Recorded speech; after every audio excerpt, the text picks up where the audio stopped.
silly does this hat look? No, it looks great. Okay, thank you. I mean, Yours looks we're great. the hat twins. We are the hat So- twins. Okay.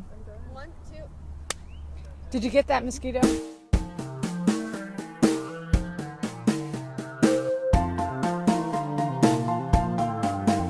Have you been to WhimCity with Spike Gillespie?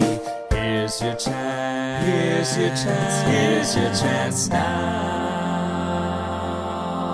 So welcome to WhimCity, everybody. Today we're visiting my friend Dorsey here at HausBar Farm. Did I say it right? You said it perfectly. Okay, HausBar Farm. That's HausBar. And we are in East Austin. This is an urban farm. I love it here at the farm. I love it for a number of reasons. I try to grow my own food in my backyard, and the summer's drought, just between the drought and the squirrels, wiped me out. I've had chickens that the dogs have wiped out, but Dorsey knows how to do an urban farm, and the story of this urban farm is pretty darn fascinating. I mean, I guess to a passerby it might look like, hey, this is large for a house farm, but small, like if you were thinking of it like a big Like a farm. But surely it takes a lot of work. It does. You have to be a little bit crazy, and I qualify definitely. When I got the farming bug, when I got the gardening bug, actually, I was so excited about it that I couldn't sleep at night. I would wake up at 3 o'clock in the morning and like read through a stack of books and think about what I was going to do the next day, and then get out to the garden at 6 o'clock in the morning to beat the heat, and then work all day long, and then I couldn't even bear to go home. I just wanted to be around it so badly. So Like now, like what does a day look like now? You get up at what time? when the sun comes up.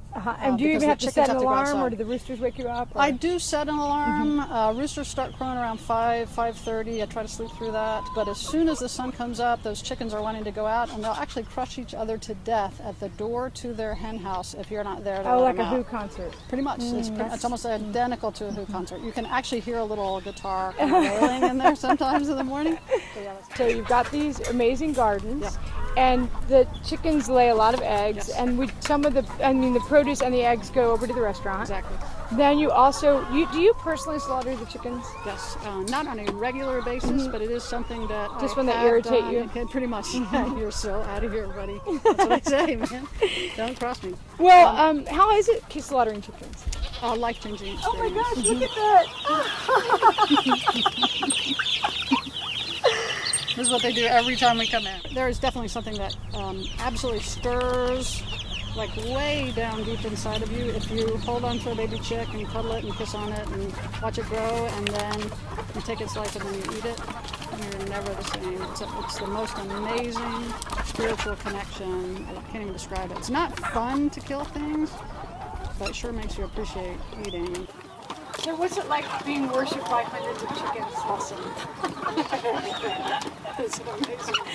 I mean, it's so funny. And when you do that noise, when you do the impersonation one, yeah, louder.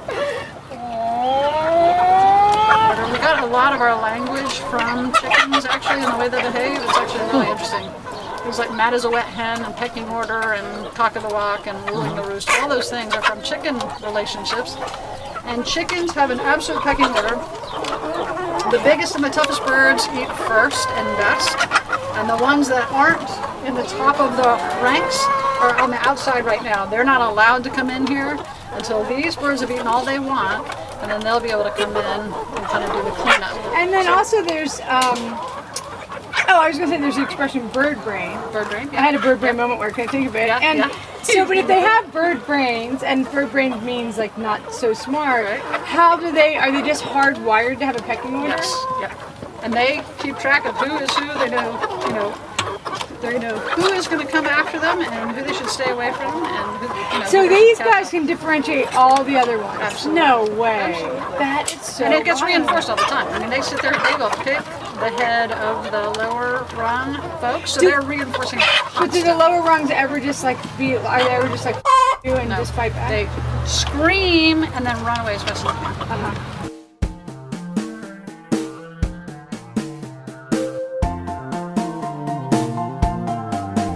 Well, I really appreciate that you're living the dream, because you're living the kind of life that I like to sit around and fantasize about, that I'm going to have this gorgeous garden and 300 chickens and some goats and some donkeys, but I don't think I really have the chutzpah, yeah, or you know, something. what, I really like to just sit in my house and like the fantasy. Well, I'll So- just consider this maybe like a favor that I'm doing for you. I thought you were going to say, consider this your farm, me farm, a Sue farm. No, no, not at all. I'll just live your dream for you, Okay. and you can come visit. Thanks for living the dream. Okay, cool.